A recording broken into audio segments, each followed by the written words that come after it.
sur l'aspect à la fois médiatique, presse, mais aussi sociologique, puisque le phénomène sociologique de la pédocriminalité, ou plutôt le phénomène criminologique parce que disons quand même les choses comme elles sont, appelons un chat, c'est de la criminologie, c'est pas de la sociologie, mais il y a une petite dimension sociologique qui est donc la rue du bac par-ci, l'entre-soi par-là.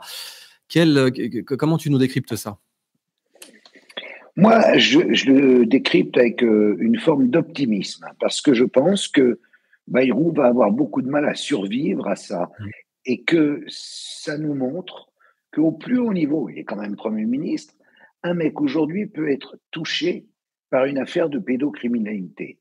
Et il n'est pas touché en tant que coupable. D'habitude, c'est toujours des coupables qu'on essaie de désigner. Ça m'est même arrivé à moi dans ma vie, ça m'a coûté très cher, mais des coups, ça arrive. Mais là, il n'est pas coupable, il n'est pas pédophile, Bayrou. Mais juste, il a couvert. À une époque où ça se faisait globalement de couvrir.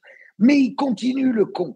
Ce qu'il n'a pas compris, c'est qu'on est en 2025, que nous, on rue dans les brancards depuis 20 ans, et que là, on tient un truc, et la preuve, il y a un député, alors il est LFI, mais peu importe, il aurait pu être RN ou n'importe quoi, qui s'emparait de ça pour dire, vas-y, démissionne, Bayrou. Et il a raison. Il a parfaitement raison. Le mec peut pas tenir vis-à-vis des gens, maintenant qu'on se rend compte non seulement qu'il ment, qu'il raconte n'importe quoi, mais qu'en plus que profondément, au fond de lui, il est resté made in 60s, à l'époque où, comme tu le racontais très bien, Didier, les mecs, ils bronchaient pas.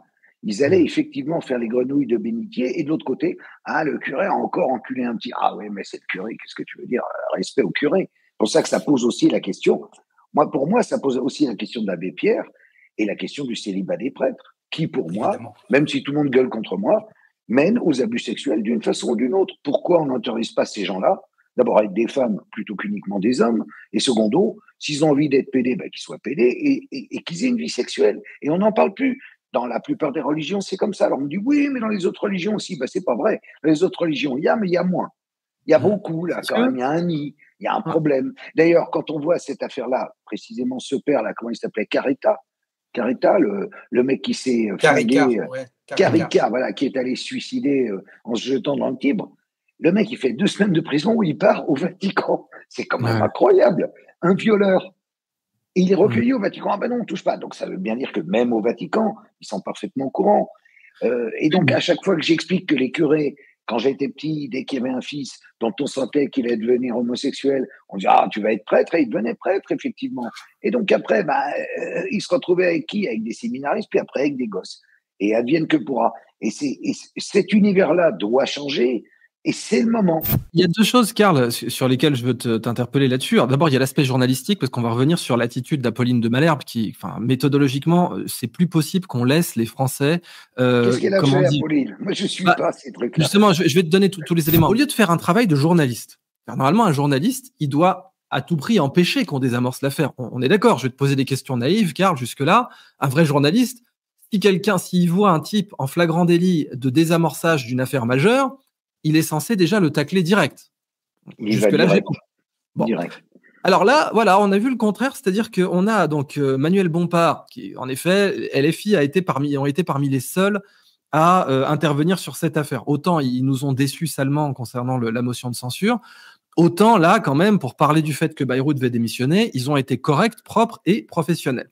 Donc, tu as Apolline de Malherbe qui interviewe Manuel Bompard et qui lui dit, bon alors, vous abandonnez cette idée d'une démission, hein, c'est pas sérieux, hein, mais comme ça, elle ouvre le sujet comme ça.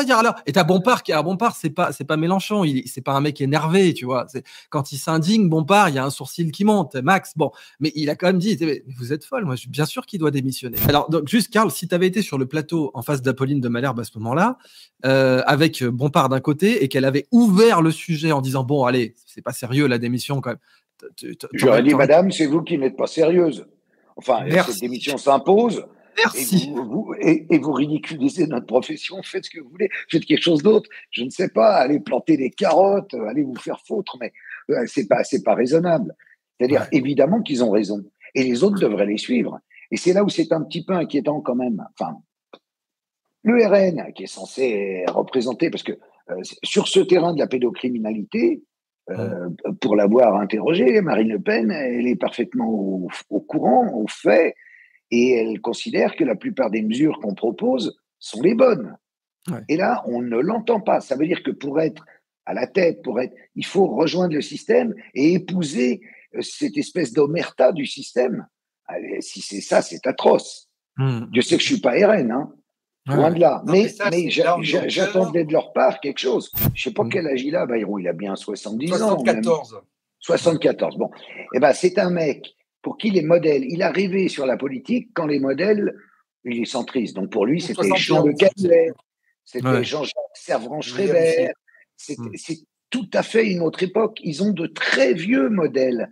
Et donc, ils ne sont pas dans la vie réelle. Mais même quand il avait 40 ans, il n'était déjà pas dans la vie réelle. Quand moi, je l'interviewais du temps du vrai journal il y a 20 ans, il n'était pas dans la vie réelle. Et il l'est encore moins aujourd'hui. C'est un vieux monsieur, en vérité. 73, voilà, c'est bien ça. C'est un vieux monsieur qui accède enfin à un truc important. Il en a rêvé toute sa vie. Il a été, souvenez-vous de ce que disait de lui Simone Veil, absolument effrayant. Il a tous les défauts de la Terre. Il y arrive, mais en fait, il est plus étanche. Et sur une histoire comme ça, alors que tout de suite, il aurait dû dire la vérité, à notre époque, on dit la vérité. Et là, il a fait genre, on va le faire à l'ancienne. Parce que tous les autres coups, ça a marché. Et c'est vrai que tous les autres coups, jusqu'à aujourd'hui, ça a marché. Et c'est pour ça qu'on gueule depuis tant d'années. Parce qu'à chaque fois, on s'est fait niquer par eux et par les médias. Il me semble avoir entendu Ségolène Royal expliquer qu'il avait rencontré le juge en charge du dossier. Ah oui, voilà, on va y revenir. Et que le juge lui avait expliqué la chose suivante qui, moi, c'est donc que ce fameux père dont je ne retiens pas le nom, là, Carica, il va réveiller un enfant la nuit pour lui dire ton père est mort. Donc il faut vite que tu t'habilles. Horrible. Et il lui dit viens, on va se doucher. Bon, avant de prendre la route pour les obsèques de son père, t'imagines. Et là, il le viole. Et Bayrou, il entend ce récit, à cette époque-là, il entend ce récit de la part du juge. Et il ne fait rien. Ça, c'est plus grave qu'être, même en slip devant le truc ou une claque. Là, c'est l'horreur pure. Le petit perd son père et il se fait violer par le directeur de l'établissement. Comment c'est possible d'avoir cette justice à 40 vitesses? Et comment le fait qu'il n'y ait plus de journalisme permet à cette justice à 40 vitesses différentes d'exister? Alors, je crois que ça, c'est pas nouveau. Malheureusement, je pense que plus ça a été, en tout cas dans ce que je connais bien, c'est-à-dire les affaires de pédocriminalité, il y a eu des sentences concernant les coupables de plus en plus légères, pour des raisons que j'ignore. Mais et alors évidemment, plus tu es puissant, plus tu as du sursis. Bon, si t'es un sans-dents, comme disait Hollande, dans le Nord, alors là, tu prends cher.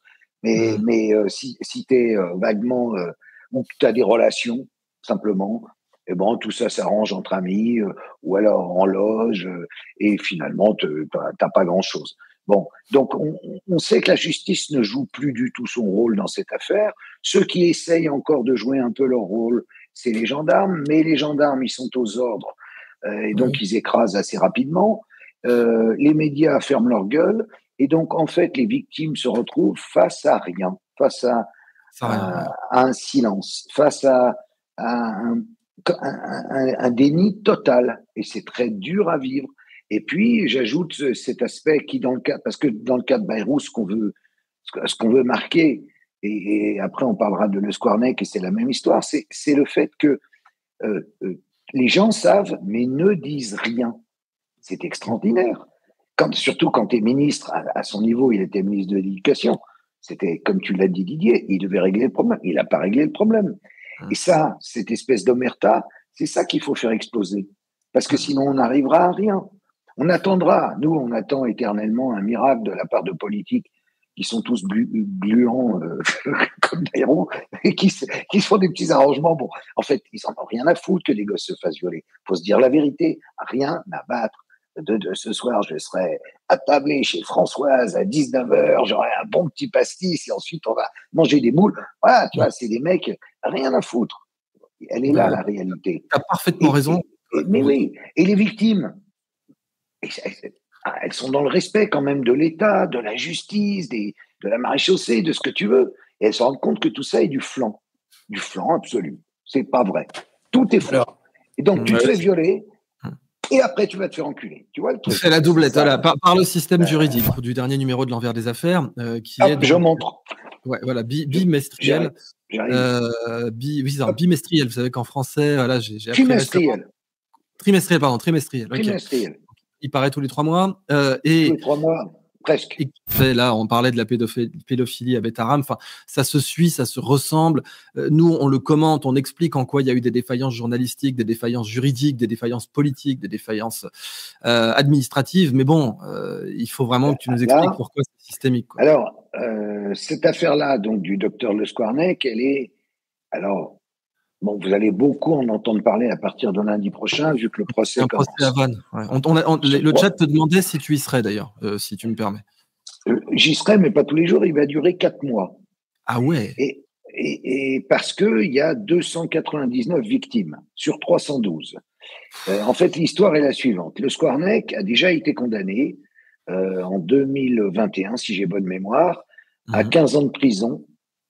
Et là, au maximum, il prendra 5 ans de plus. C'est la peine maximale. Le procès va coûter 3 millions d'euros parce qu'il a fallu créer un nouveau tribunal dans une annexe de l'université parce qu'il n'y avait pas la place dans le tribunal. Ah ouais, c'est du niveau des maxi-procès de Palerme, là. On crée un nouveau tribunal pour le mec. Énorme procès. Ouais. Mais, et c'est là où l'enquête que j'ai faite longuement sur le Squarnec est intéressante. Ouais. À aucun moment, et malgré les alertes répétées, ce chirurgien n'a été inquiété. Or, quand tu violes 312 enfants, alors en plus dans des circonstances qui sont quand même extrêmement délirantes, sur la table d'opération ou en salle de réveil, puisqu'il était spécialisé en chirurgie pédiatrique. Alors, rappelle-nous juste sur quelle période ça s'est fait et comment ça a fini par sortir, comment on a fini par le savoir. Ça a duré 30 ans ou peut-être 35. On le sait parce que quand il s'est fait arrêter, en 2017, on a trouvé ses carnets. Ce pervers, mais qui confinait à la folie, notait tout en détail, des détails impubliables, avec le nom de la victime, son adresse, son âge, la moyenne d'âge chez 11 ans, garçon ou fille, et il décrit et il dédicace d'ailleurs ses carnets à tous ses amis, les pédophiles qui sont pourchassés dans le monde. Pour lui, c'est véritablement une cause. Attends, mais alors dans ce cas-là, il faut faire une très grave. Karl, parce que pendant très longtemps, on nous disait que la normalisation de la pédocriminalité était une théorie du complot. On a vu à une époque, c'est exactement comme la question de la théorie du genre à l'école.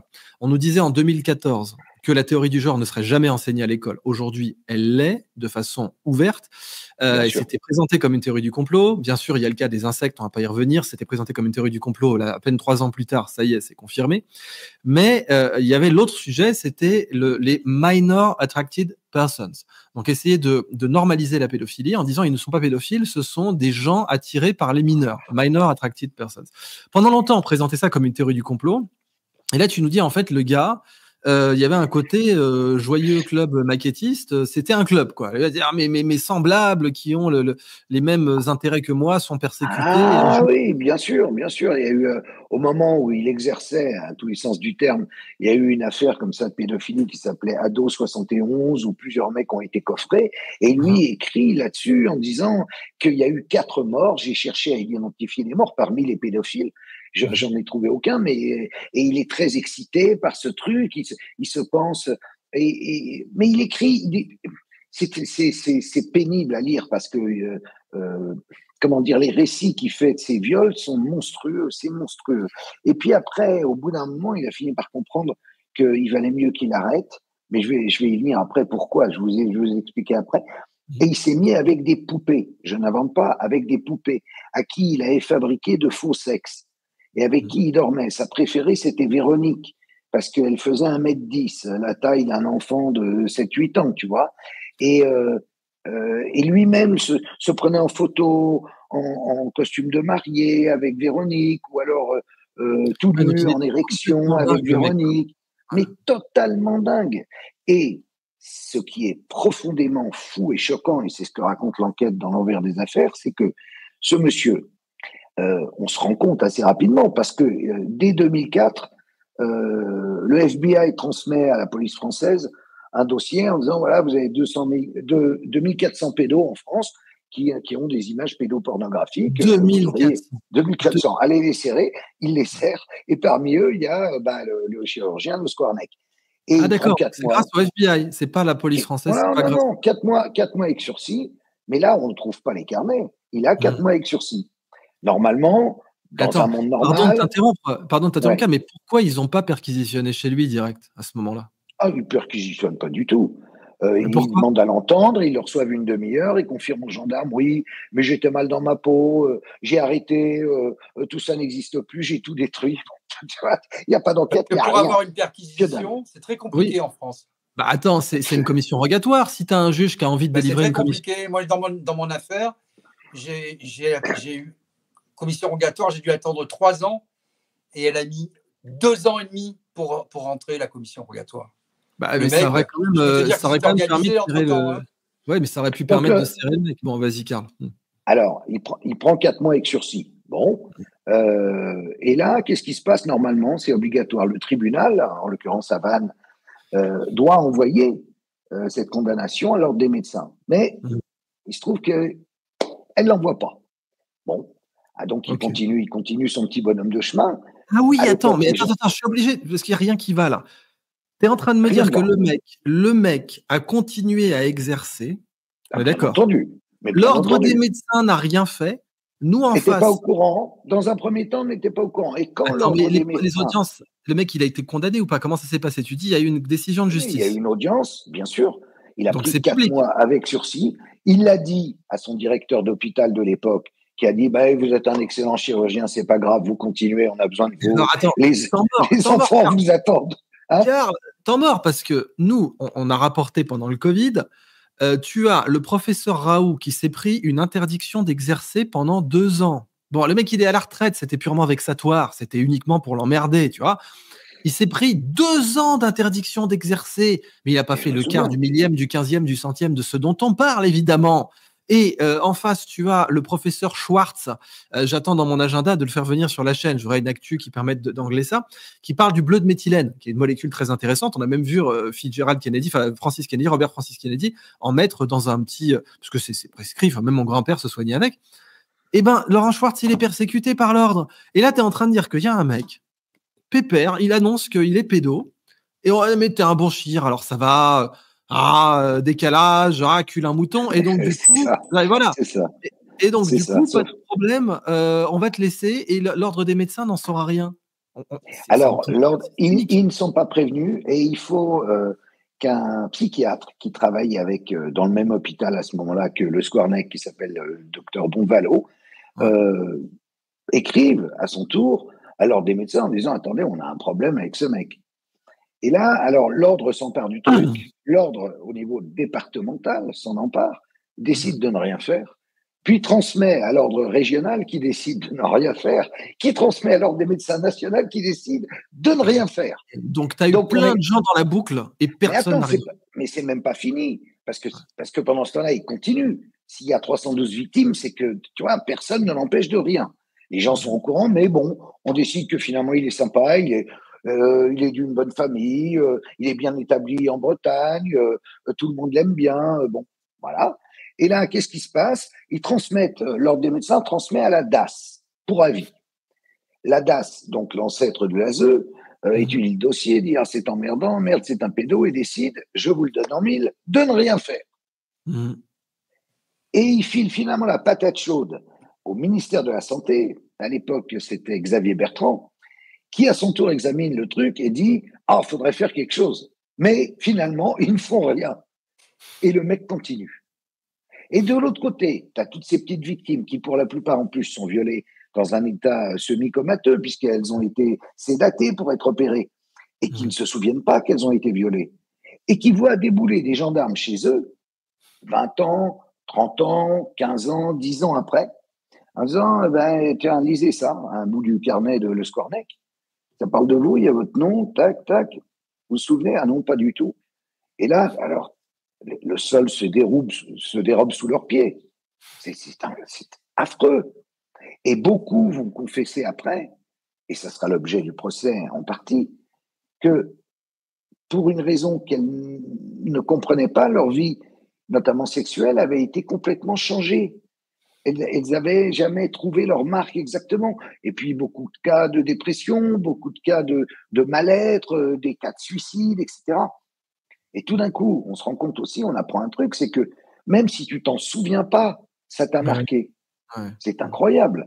Et il y en a d'autres, c'est pour ça qu'ils sont que 299 sur 312. Il y en a qui ont dit, oh bon, moi, terminé, je veux pas en entendre parler. Bon, ok, ben, c'est arrivé, j'ai fait ma vie, je veux pas le savoir. Bon, les autres, ils veulent être en face de lui. Mais moi, ceux que je voudrais bien voir aussi défiler à la barre, c'est ceux qui ont couvert le Square Next. Bien sûr, ceux qui n'ont rien dit. Et là, on rejoint Betaram et Bayrou. Ouais, c'est absolument. toujours pareil. Et l'abbaye de Saint-Maurice, et l'affaire Guagna en Suisse toujours.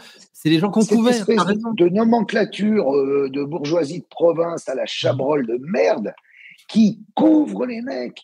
Ils savent, ils disent rien. Même sa femme, elle savait, elle a rien dit. Maintenant, elle essaye de dire, mais je n'étais pas au courant. Oui, j'avais trouvé 2-3 revues pédophiles jetées dans une poubelle, mais je n'ai pas compris la gravité du truc. Mais enfin, bien sûr que non. Bien sûr que non, elle a parfaitement compris. D'ailleurs, elle s'est taillée dès qu'elle a compris qui il était réellement. Et lui a terminé dans un état. Alors, à la fin, il n'était plus que chirurgien remplaçant et il vivait tout nu dans une espèce de rez-de-chaussée à Jonzac, là, en Charente-Maritime, entouré de ses poupées et de ses cassettes, de ses vidéos porno là sur son ordi. Qu'il avait, en plus, il s'était mélangé les pinceaux, il avait 2 ordis, il pensait que jamais on trouverait ces trucs, mais on a trouvé tout. Il y en avait 3 millions, c'était carrément le délire, quoi. Le mec est fou allié, on fait un énorme procès et on ne va pas juger les vrais responsables. Lui, évidemment, est responsable, mais la loi a fait, malheureusement, c'est la peine maximum, il aura 20 ans. Non, mais peut-être qu'il n'aura même pas 20 ans, Karl. Peut-être qu'il va être jugé. Peut-être que son avocat va plaider la folie. Son avocat va dire qu'il était complètement fêlé et que maintenant sa place est en hôpital psy. Et puis c'est tout. Je crois pas qu'il osera parce que enfin bon, alors, il ira à l'hôpital psy, mais il restera pas longtemps vivant. Donc je crois que c'est la meilleure idée, c'est qu'il reste en prison. Je trouve que 20 ans, c'est pas assez. Il faudrait qu'il soit évidemment à perpétuité incompressible de chez incompressible. Donc j'imagine. Enfin, aujourd'hui, il n'y a plus vraiment de perpétuité non plus. Donc, c'est véritablement un monstre. Mais au-delà de ça, comment est-ce qu'on a laissé faire ce mec? Comment c'est possible? Quel réseau? Qui l'a protégé? Pour quelle raison? Qu'est-ce qu'il faisait d'autre? Quel ami il avait? C'était quoi son entourage?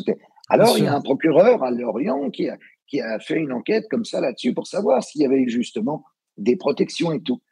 C'est une enquête qu'il a lancée il y a 4 ans et il n'y a rien. Rien du tout. Et on n'en parlera pas au procès. Et donc, oui, ils n'en parleront même pas, alors que l'enquête était ouverte. L'enquête est ouverte, mais ils ne vont pas en parler au procès. Ils vont entendre les victimes, qui n'auront pas grand-chose à raconter vu qu'elles ne se souviennent pas, et le Square Next qui va opiner du bonnet en disant « Ah oui, je me souviens » ou « Je ne me souviens pas ». Et puis voilà. Donc, tout ça pour ça. Tout ça pour ça. C'est quand même fou. C'est quand même... Et c'est la France d'aujourd'hui, comme on le disait au début, on est en 2025. Et ça ne monte au cerveau de personne de se dire non mais attendez, le procès, c'est très bien qu'il y ait un procès, c'est un monstre. On tient un monstre, c'est bien de le juger. Mais il faut aussi expliquer comment pendant 30 ans, ce mec a pu faire ça. Ça, c'est incompréhensible. C'est pas normal. Parce que avant qu'on passe aux questions du public. Lui-même décrit dans ses carnets qu'il est dérangé. Il se rend compte qu'il est... Non, mais il est dérangé. Il y a une aide-soignante rentre, voit et referme la porte. Elle est où? Mais c'est constant. Comment tu... Attends. Il explique aux infirmiers, non, j'opère tout seul, je veux personne. Il veut jamais personne. On dit aux infirmières, ça vous étonnait pas? Ah ben non, comme ça on était dispo pour d'autres patients. Remontre-nous la couverture de l'envers des affaires et déclare-nous, mets-le bien devant ta tête et déclare-nous bien que tu touches pas la moindre subvention et que ça serait peut-être plutôt ça qu'on devrait subventionner à la fin. Bon, mais je zéro centime, zéro pub, rien du tout, il faut l'acheter. Voilà. Donc l'envers des affaires, en plus il est uniquement format papier, donc en effet c'est pas sur internet et il sort demain en kiosque et il est trimestriel. Donc là on a trimestriel, ça veut dire grosses enquêtes, ça veut dire ils vont au fond des choses, c'est pas c'est pas un tabloïd quoi. Donc voilà, écoutez, merci infiniment. Merci à vous.